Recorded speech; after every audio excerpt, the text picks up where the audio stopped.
Kids, today I want to talk about my ghost hunt weekend that I had last weekend in Savannah, Georgia. I really looked forward to this for quite a long time, and I'd never been to Savannah before.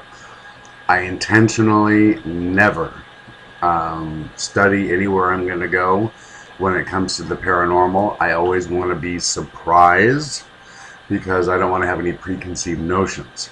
Therefore, if I have an experience or I get a name or have some kind of feeling or some kind of vision, if there's someone that has knowledge of the history or whatever, they can verify it or discount it right then. And when you have that kind of strange ability, um, getting validation is often important because then if you don't, you just feel crazy. So, I mean, that's the beginning and the end of how that works. Anyhow, this Ghost Hunters Weekend. This is how this works. There's this group, Ghost Hunter Weekends or Ghost Hunters Weekends, or I forget what exactly the name, but it's a great group, and it's run by a guy that really is into this ghost hunting, and he holds events, and many times in his events, he also invites um, other talent to come in as a draw and also as people of interest. Most of the time, obviously, famous ghost hunters from TV. In this particular case, the famous draw was Adam Berry from Ghost Hunters on anyway, Ghost Hunters. Adam Berry is a wonderful guy. I'd never met him before. He is very personable. He is very professional. He's very um, down to earth. He's just a really great guy. I mean, a great vibe to be around, and no complaints. There was no stuffiness. There was no anything. He was just as nice as he could be and friendly to everyone, and that was really really nice. And the whole group in general was very pleasant. I mean, I didn't see any unpleasantries, no snipping, sniping, or anything else that I was aware of, at least that I saw. Um, it was a long night. Like you had to leave your hotel at 5-ish because it started at 6, and then we didn't get done till a few minutes after 3. So you got a great deal for the money that you spent, particularly if you bought the VIP package. You got a lot of entertainment, food, drinks, all kinds of stuff for, and hours of ghost hunting for, relatively um, little money. So that was great. I could not complain at all about that. Now, my ghost hunting started, that was on Saturday, but I arrived on Friday, and my ghost hunting started almost immediately. I had a couple of things happen. My first ghost I saw in broad daylight. It was a medium-skinned black woman with a large afro, and she looked like she was from the late 60s, early 70s, got that hippie soul dance kind of vibe. She looked like she just jumped out of the TV show Soul Dance. Um, So that's what that looked like. And she was standing listening to a guy play music in one of the squares. And I found several black females that were standing listening, that were dead ghosts, that were listening to these musicians throughout the weekend.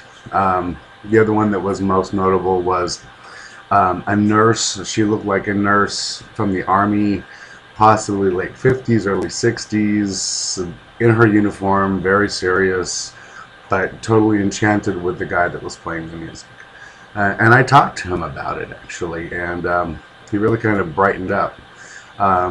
He never, I think he knew who it was, but he wasn't going to tell me. So, but it seemed to make his day, and he tried harder to make her day. And that was, that's what it's all about. I was fortunate enough to score a great individual ghost tour in Savannah. It was just me and this guy that had like 20 plus years experience, and he was very knowledgeable about history of Savannah and like just like every little detail, and he's had lots of pictures of things that he and other people had taken of apparitions and different manifestations, but he'd never seen a ghost with his own eyes. But he got to see one when he walked with me because I'm the ghost magnet. I'm the ghost whisperer. So he actually got to see one, which was really cool because the look on his face was priceless, and he was generally excited and kind of freaked at the same time, which of course is to be expected. The other thing was that we made a great duo walking through this town because I would say what I was thinking, feeling, seeing, hearing, smelling, and I would just blurt it out as I was walking. And then he would say, I was just about to tell you this story, and then he would totally like make sense of what I was actually having the sensation of, and he kept getting more and more shocked as we went along because I kept nailing these things one after the next, and it was kind of cool. I mean, it really was. It validated. It made me feel validated. It made him feel validated, and we learned a lot from each other because I was able to fill in some blanks he wasn't quite sure of because I could see them or hear them or experience them like in a movie type situation in my mind. So I could share those with him, and then he could share the history with me to validate what I was actually seeing, feeling, hearing, smelling, and all that other stuff. Now, one interesting thing that we had happen was we got near this big Lutheran church. And as I walked up towards the Lutheran church, we were almost a block away still. I looked at the church and I said, God, there's a ghastly energy over there in this area, just ghastly. It's infants and babies and small children, and it's just horrible. It's awful, and it's definitely kids. And it was just tragic. So he had never heard of anything like that. I asked him, if something had happened at the church or, whatever. Nothing that he knew of. We walked for another hour and 20 minutes before he finally said, oh my God, I think I know what you're talking about. And I'm like, well, what are you talking about? And he says, remember when we went to that church and you said about the kids? I'm like, yeah. And he said, well, he goes, that used to be the area that was most prevalent for the brothels and the prostitutes. And back in the day, many prostitutes had back alley abortions, or they'd kill their babies when they were born, or they would just dump them off, or they would abandon them. They'd raise them for a few years and abandon them. So that's probably all that child suffering that you were feeling, and it totally made sense. Yeah, totally made sense. We also walked past an area in the middle of a street which used to be part of a cemetery, but it's now just the middle of a street, and they moved the cemetery several feet away. So when you walk past, when I walked into this, I didn't know, and he hadn't told me. I said, why do I feel suddenly this change, like bodies are popping up out of the ground? And he said, I was just about to tell you this story. Then he told me the story of the history of this place, how things had moved and been desecrated and over and all this different stuff. On the way out of that neighborhood on a whole different block, he didn't tell me that it went halfway across the street to exit, and as I walked halfway across the street, suddenly I felt this lightness. So I went, so I said, stop. And I made him stop. I said, line up with me, and we're going to back up 3 steps. And I counted 1, 2, 3. We backed up. I said, now feel what you're feeling, and then walk 3 steps forward and feel what you're feeling. And he kind of looked at me, and it was eye-opening for him. I said, let's try it one more time. Just don't think about it. Just feel. We walk back. We walk forward. And he says, I can feel the difference. And he goes, I walked across the street probably 1,000 times or more. I never noticed that before. I said, well, most of the time, probably because your mind's busy thinking about stuff and you're talking and you're entertaining people.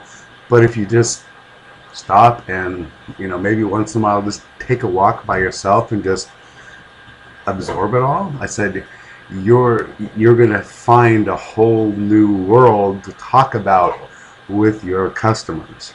Of firsthand experiences that you can share and you can show them, just like I'm showing you. Because I said, there's no magic to this. You just have to shut up and listen or pay attention. So that was really kind of cool. I shared a lot of pictures. I showed pictures of all kinds of things. I saw, when I went on the actual ghost hunt, I talked to an apparition named Anne or Annie. She's like 37, and I couldn't tell, she was in a uniform, but I couldn't tell if it was a nurse or a maid, because they're kind of the same.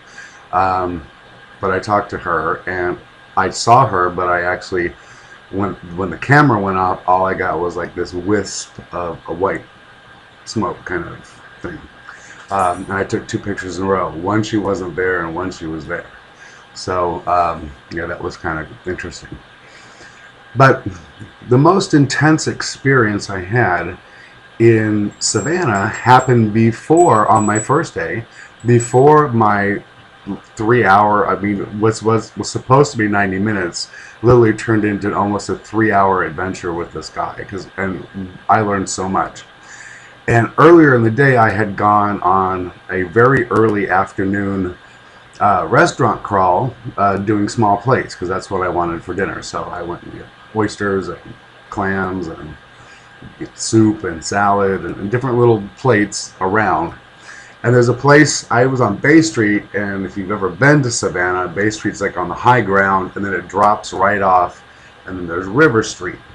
And over Bay Street to River Street, there's these buildings, and then there's these old metal bridges, pedestrian bridges, and there's these very steep steps and these cobblestone ramps. So those are the 3 ways you get around: on the cobblestones, up and down the stairs, across the ramps. Every time when I was earlier in the day and not knowing where anything about the area, I was just looking for different businesses, and every time I saw these bridges or walked across one, I felt this horrible pain and confusion and judgment and anger, and just it was awful. And then when I went on one of the ramps and I walked past these arches, it was just this horrible fear and just darkness and confusion and terror and pain, and it was just awful, just awful. So if you're really sensitive and you go to Savannah, it's not all that cute. There's a lot of history there, and a lot of it's not pretty, and a lot of it's still stuck there. Unlike a lot of cities where things kind of move on, but fortunately I get a lot of recent dead people as opposed to hundreds and hundreds and hundreds of years ago. I do get hundreds of years ago people, but I also get recent. So sometimes recents are a lot easier to deal with. In this particular case, I did this crawl. I went back upstairs. I had documented something that went on with my do not disturb sign, which was moved several times. It even disappeared for a while. It was stuck in different places that were impossible for it to get, and it was just a trip. But something was definitely screwing with me in my room. But I went to take a nap because I knew I was going on this ghost walk, and I already had a long day. So I decided I was going to take a little nap before I got up and started the second half of my evening on this late night ghost walk. So I fell asleep, and I heard I woke up hearing knocking on my 3rd floor balcony, and my balcony was just a little tiny balcony with a door, and there was nothing attached to it. You couldn't crawl over to it or crawl up to it. There was no way you could get there unless you had a ladder, and there was no ladder that I could see. So I sat up in bed, and there's this black man standing in on my balcony, and he's just looking at me, and he's very ashy, and he's thin, and he's got this just blank, intense, looking through you kind of stare.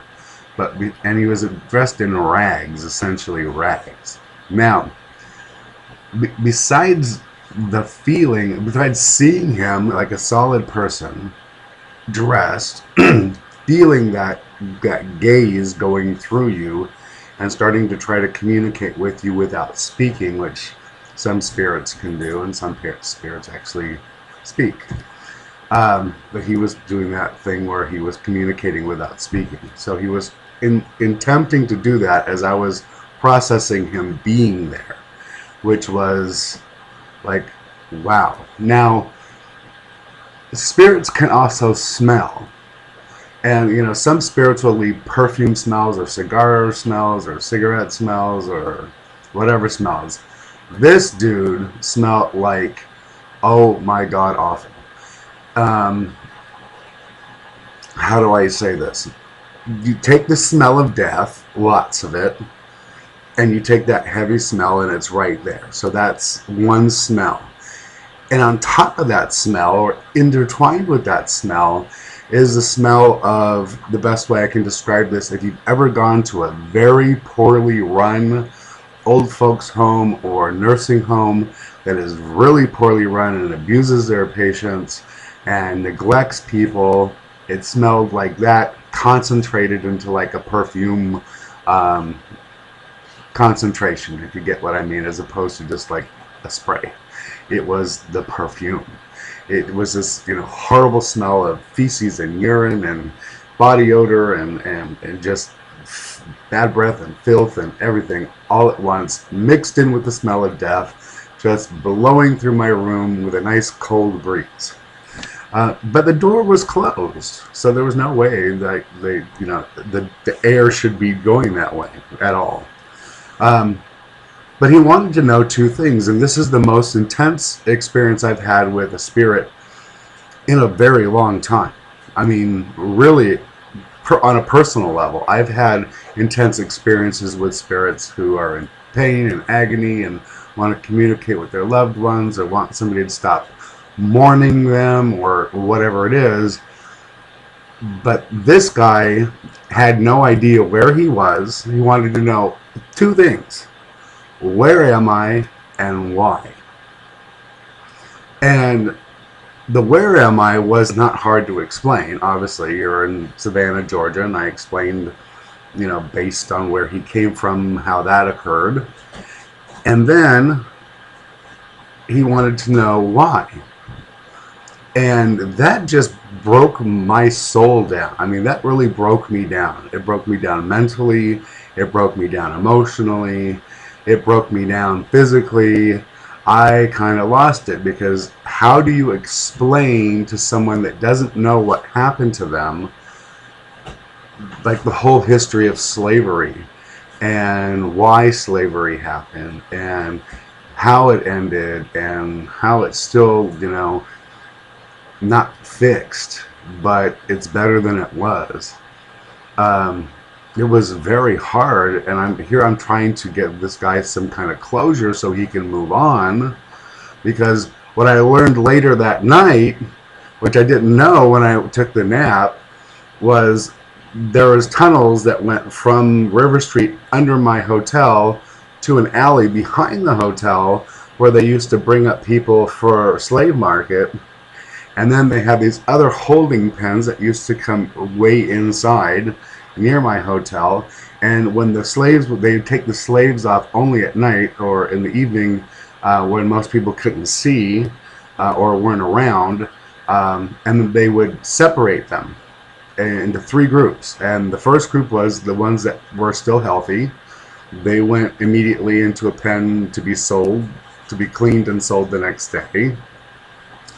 Second group were ones that were sick, but were sure that they could revive them or rehabilitate them and then sell them. So they went into another facility, another holding pen, where they were then medically treated and fed. And then there was a third group that was very sickly that they thought they could do nothing with, which they put into these, they locked into these dungeon holding pens, these tunnels, literally, and starved them to death.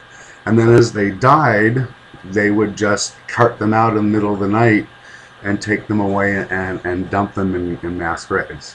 So, yeah, so that's how that worked. So this guy obviously was one of those guys, and it was just really, really, really the most intense experience. Even more so, I'm sorry to say, than the brewery, which is the reason I went there. But I wouldn't have changed that for anything.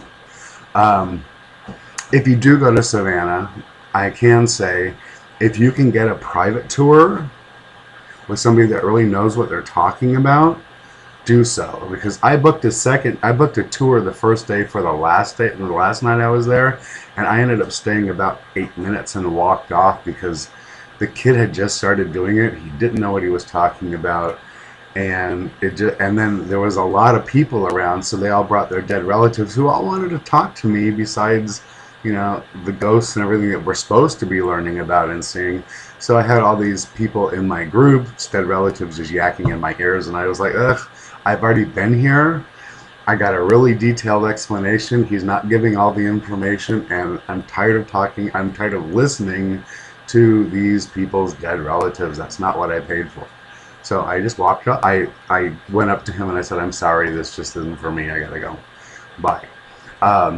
So if you're at all like a sensitive or stuff, try to get a small group or pay to have a private, you know, walk with somebody that really knows what they're doing. And there's a place called Cassandra's on River Street, and they have cards for this guy that is really good. Cassandra's is like a jewelry shop, and they have a guy that is just the bomb.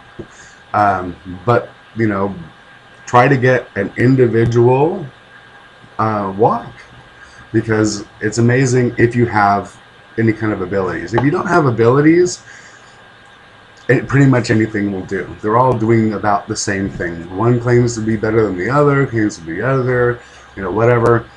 They rush through a lot of stuff. It's a lot of information to take in, and if you're in a group, you're not going to get much individual attention. But if you're not that into it, it's not that important. It's still, you're going to learn a lot of great things.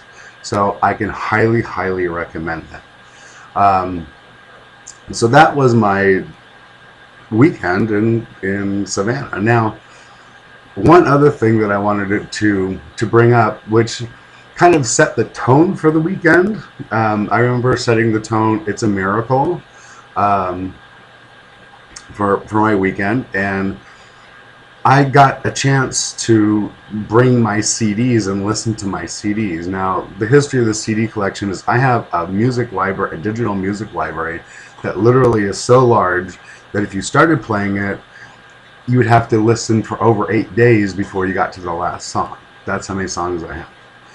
You know, if you just hit play and played the whole library, it would take 8 days.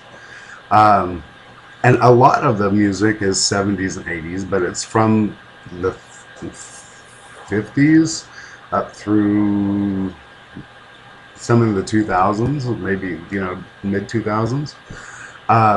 But mostly 70s, 80s, and some pretty heavy 90s. That's my era. That's my music. When I became a truck driver, I had satellite radio, but I also had a CD player, and I had a TV with a DVD player. So in order to have a variety of things, I burned about 150 CDs, just random CDs. I just let the library take over, and I just let them burn randomly. So it's just all over the place, and in no particular order. And I didn't want it in any particular order, because I just wanted to have memories flood back and enjoy moments, and, you know, have memories and all that kind of stuff, because music's very important to me. It just sinks in, and it really touches me. So I got to listen to lots of these CDs on the way up and on the way back. And anybody that knows me when I'm listening to music, I love to lip sync. I am the world's best lip sync. And I can turn it. And I turned it all the way up and I turned it all the way back. But it was nice because I got to see a dear friend of mine, somebody that's very close to me from when I was a kid. That's a very special part of my life. This one song came on, and I shared it with him today because I never want to regret not telling people how I feel or what I've experienced. Because I never want to say, gee, I wish I would have told them how I felt. So I shared how I felt, and I shared the song. And but it was great because when the song came on, suddenly he appeared solidly, because basically his doppelganger appeared solidly sitting in the seat next to me. And I already had started my lip sync, and now that I had an audience, I was going to go all out, and there was not a dry eye in the place when I was done. And as the music faded, he faded. So that was somebody that's still alive. That was kind of cool. But that's what I wanted to share. These ghost hunting weekends are very, very good. I highly recommend them, but be prepared, because when you go someplace, first of all, every place is haunted. If you don't think every place is haunted, you are fooling yourself. You're just not that in tune. Everywhere is haunted, because everywhere has a history. Everywhere has a past. And if it's not human, it's animal. I saw lots of dead animals in Savannah, for example. In this one park, 2 nights in a row, I saw the same dog walking in the same park that no one else could see, sniffing around, taking a piss, and he kept doing the same thing in the same area. So it was a residual dead dog, and this was what the dog did every day, every night. He just hung out in this area and sniffed around and took a piss. So that's important, to know that everywhere there are dead things and spirits, and they're not out to hurt you. And most of the time, they don't even know you exist, and they don't care. And if they do want you to know, they only usually just want to be validated. They don't want you to have a conversation or save them or do anything like that. They don't need any help. They're working through something themselves. Sometimes they just need a little validation. Just like people that see them, like me, need a little validation that, yeah, we saw that. That's it. So, kind of a long video, but I hope you enjoyed it. I hope you learned something. I know I did. I had a great time. And I will talk to you later.